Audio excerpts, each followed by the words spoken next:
Okay, Assalamualaikum warahmatullahi wabarakatuh. Okay, hari ini saya akan terangkan how to record the transaction into general journal and special journal. So for question 3, tutorial. Okay, perniagaan pelita ilmu located in Bertam Indah use periodic inventory system PPI, close its account at the end of each year. Accounts balance on 30 November 2020 are as follows. So this one is beginning balance. Kita panggil dia sebagai beginning balance. Sebab current transaction dia adalah month of December. Jadi yang ini beginning balance. Beginning balance dia tak ada efek apa-apa dekat journal. Sama ada journal ataupun special journal. Okay. So, kita just record journal. Dalam journal bagi current transaction sahaja. So, current transaction adalah December 2020. So, kita terus kepada current transaction. Okay, kita terus kepada December 1st. Purchase of goods on credit from perniagaan cerdik 10,500. Terms FOB destination 1, 10 and 30. Okay. So, dah tahu yang ni mestilah purchase journal sebab dia beli goods on credit. So, untuk merchandise. Jadi, dalam purchase journal. Kita terus rekodkan. Kalau nak tulis purchase journal pun boleh juga. Baiklah, kita terus masuk ke purchase journal je. So, saya dah siapkan. Kat sini format dia. Okay, kita masukkan purchase journal, masukkan date dia December 1st lah kan? December 1st. Okay, December 1st. Okay. Then nak tulis apa? Account credited dia apa? Tulis nama kita punya supplier tu. Kita berhutang dengan siapa? Perniagaan cerdik. So, tulis perniagaan cerdik. Perniagaan cerdik. Then, debitkan purchase, kreditkan account payable, how much? 10,500. Okay, tulis 10,500. Okay, macam tu je. Okay, next. Kita terus kepada December 2nd. Sebelum tu, FOB destination ni tak perlu nak rekodkan apa-apalah. Saya lupa. Term mesti tulis juga. Term ikut pada kat sini lah. Term discount dia, salin. Okay. Then, kita terus kepada 2nd December. Sold goods on credit to Celik Ilmu, 4,500. Okay, term FOB shipping point, 15 and 30 ni term dia. Okay, cost of goods sold was 2,250. The cost of transport is 150. So, yang kita kena rekodkan adalah yang sold ni je. Maklumat sold ni je yang kita kena rekodkan. Kenapa yang tu je kena rekodkan? Sebab yang FOB shipping point ni, bila FOB shipping point maksudnya cost transport ni pembeli yang tanggung. Sekarang awak adalah penjual. Jadi kita tak perlu rekodkan cost of transport. Dan cost of goods sold ni pun tak perlu rekod. Kenapa tak perlu rekod? Sebab dalam soalan dah mention company ni menggunakan periodic inventory system. Ataupun senang kita kata untuk topik 3 ni memang kita guna periodic inventory system. Bila periodic inventory system, kita rekodkan belian barang niaga dalam account purchase. Jadi cost of goods sold kita abaikan. Kita akan kira di akhir nanti. Tak perlu rekodkan every transaction. Alright, so kita just rekodkan sold good on credit sahaja. Yang tu je kita kena rekodkan. 4,500. Jadi masukkan dalam sales journal. Kenapa sales journal? Kenapa sales journal? Sebab dia jual barang niaga secara kredit. So, masuk dalam sales journal. Tulis date 2nd. Then, December 2nd. Then, account debited. Tulis nama debtor kita. Nama debtor kita siapa? Celik Ilmu. Okey, celik ilmu. Term dia ikutlah pada soalan tu. 2, 15 and 30. So, debit account receivable credit sales berapa figure dia? 4,500. Okay, that's 4,500. Alright. So, next kita pergi kepada December 5th. Returning of goods purchased from perniagaan cerdik on December 1st, 400. So, kita tengok December 1st kita ada beli dengan perniagaan cerdik sebanyak 10,500. Sekarang ni pada 5th December kita nak pulang balik belian tu.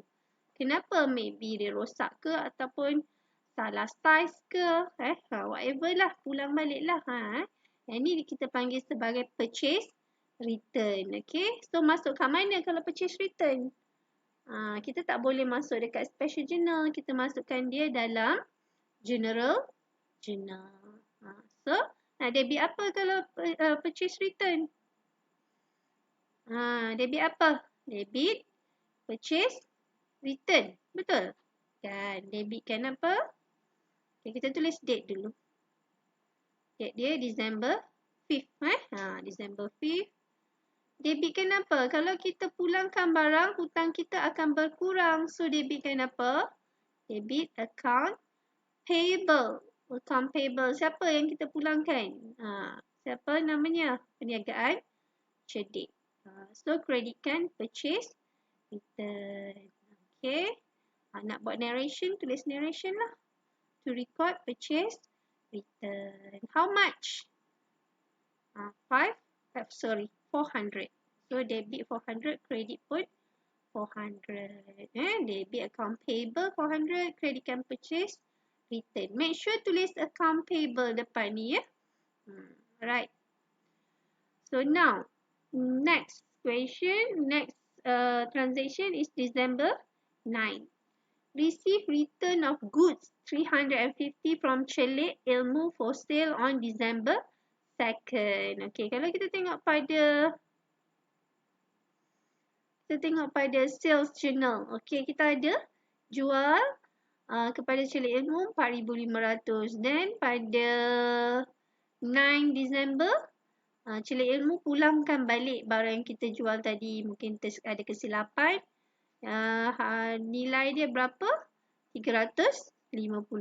Yang the cost of goods that are returned is 175 ni tak perlu nak rekodkan. Ingat tak saya kata kalau periodic system kita tak perlu rekodkan cost of goods. Kita rekodkan je berapa yang dipulangkan seperti dalam soalan ni lah. Okay. Kita tak payah rekodkan cost of goods. So, kalau sales return, rekod dekat mana? Of course, sales return kita rekodkan dekat general journal. General journal. So, tulis 9 December. Okay, now, nak debit apa, kredit apa kalau sales return? Kalau kita jual, okay, kita tengok kalau kita jual dengan pelanggan, kita debitkan account receivable. Kita debitkan account receivable. So, kalau pelanggan pulangkan barang, hutang dia berkurang kan?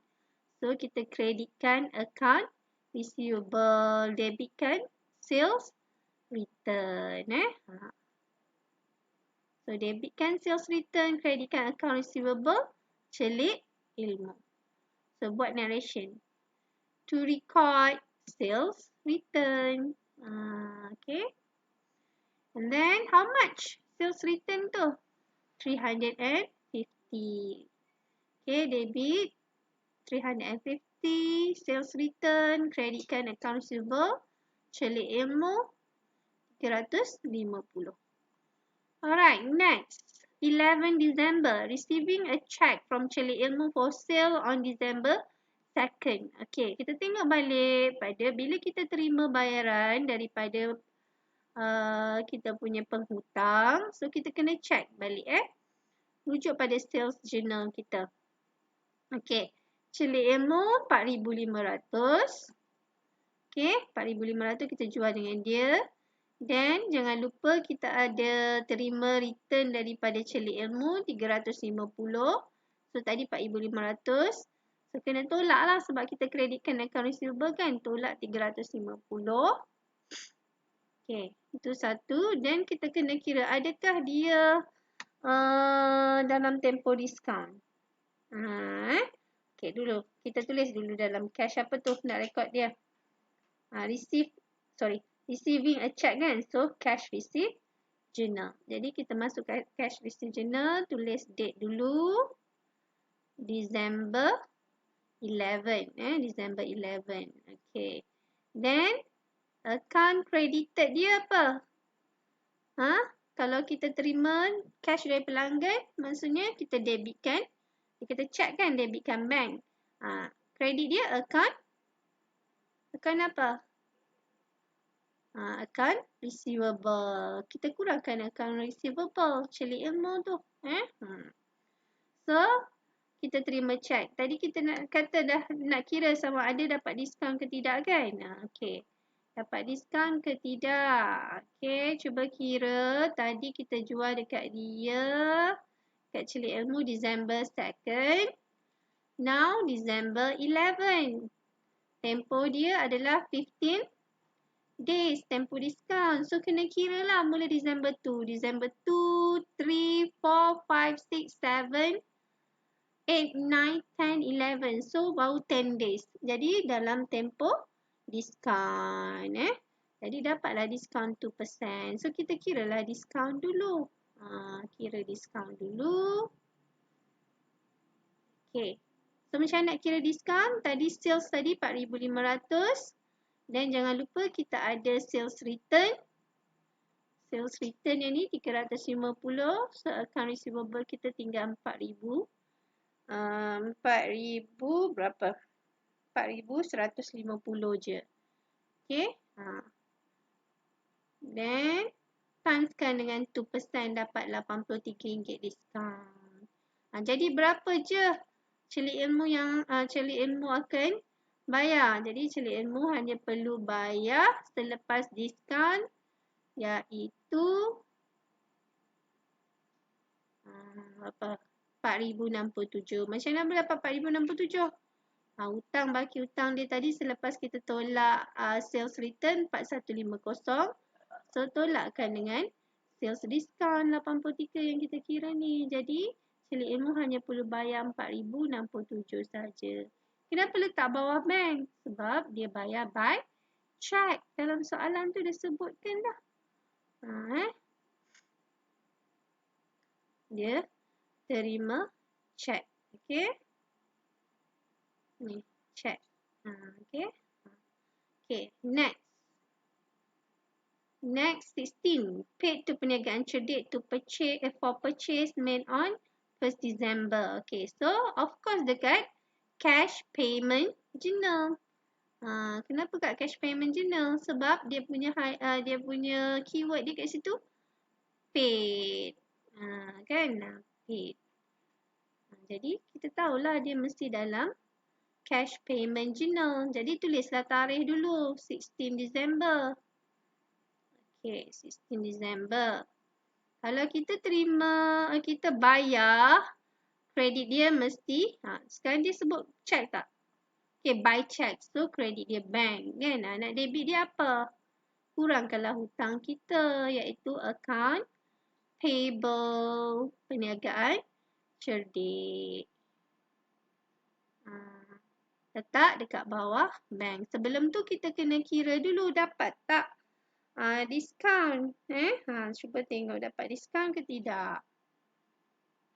Okay, kita tengok balik. Kita beli dekat perniagaan cerdik daripada perniagaan cerdik 10,500 pada December 1st. December 1st. Ada tak return? Tengok balik perniagaan cerdik. Ada tak return? Cerdik. Okay, kita ada return 400. So, kita beli 10,500. Kita pulangkan balik 400. So, baki hutang kita hanya 10,100 sahaja. So, adakah kita dapat diskaun? Kena tengok balik tarikh tu. So, kita purchase December 1st. Sekarang ni kita bayar December 16. Tapi discount period dia 10 days only. Sekarang dia dah more than 10 days. Jadi tak bolehlah dapat diskaun. Kita bayarlah berapa baki hutang kita tadi.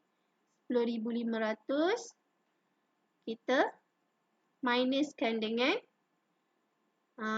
return tadi 400. Saya dah tunjuk calculation dekat sini dah. Ni tadi calculation dia. Okay. Ni calculation dia. Alright. Tak perlu dapat diskaun sebab more than 10 days. Okay. Now kita tengok pada 26. PPI took a book to give to her daughter. Cost of the book is 90. Okay. So, kita tengok balik dekat soalan ni. Dia sebut dia apa? Jual apa? Dia tak disebut. Dia tak sebut dia jual apa. Tapi kita tahulah itu sebab dia kan pelita ilmu kan. Books tu dia punya barang niaga dia lah tu. Barang niaga dia. Alright. So, kalau dia ambil barang niaga untuk for personal use, so that one is drawing. Bila drawing, kalau drawing yang tidak melibatkan cash, kita masuk dalam general journal. Kalau drawing yang melibatkan cash, dalam cash payment journal. Sekarang ni dia ambil books, bukan ambil cash. So, kita masuk dalam general journal. Kalau drawing, debit apa? Debit, drawing, credit kan. So, dia ambil apa? Dia ambil apa? Merchandise kan. So, credit kan purchase. So, to record goods drawing. How much? Okay, dekat situ dia dah mention 90. So, kita rekodkan 90 for credit and debit. Okay, now. 30. PPI paid electricity amounting to 250 in cash. So, paid. Bila paid means cash payment journal. Cash payment journal. So, kita pergi kat cash payment journal. Cash payment journal. Tulislah tarikh dia December 30. Okay, December 30. Then nak debit apa kalau kita bayar electricity? Of course, debitkan electricity expense. Debit electricity expense. Kredit dia apa? Dah dia kata cash. So, kita letak bawah cash. Credit cash. How much? 250. Just letak saja. Tak payah tulis lagi cash tu sebab dia dah ada dah kolom khas dia. Okay. Now, 30. PPI paid employee salaries 1,200. Okay, paid lagi. Of course, bila paid means cash payment journal. Okay. Tak nak tulis tarikh lagi pun tak apa. Nak tulis lagi sekali pun boleh. Sebab dia dah rekod kat situ kan. Okay. Tarikh yang sama. Jadi kat sini salaries expense. Salaries expense kita debitkan. Dan kredit dia apa? Cash, by cash. By cash. So, letak bawah. Kolom cash. 1,200. Okay. So, settle kita punya journal. Okay. Ingat kalau special journal, kita kena total upkan the column at the end of the month. So, December 30. First, kita kena total upkan. Walaupun satu je transaction dia, kita kena total upkan. Ingat tarikh dia mesti akhir bulan lah. Kalau dia December, 31st December lah. Total upkan. Okay, total upkan. General journal jangan total upkan. Yang kita total upkan adalah cash. Special journal sahaja. Okay. Kolom dalam special journal saja. Okay. Itu sajalah. Kalau masih lagi ada yang tak faham, boleh PM saya. Okay. Assalamualaikum.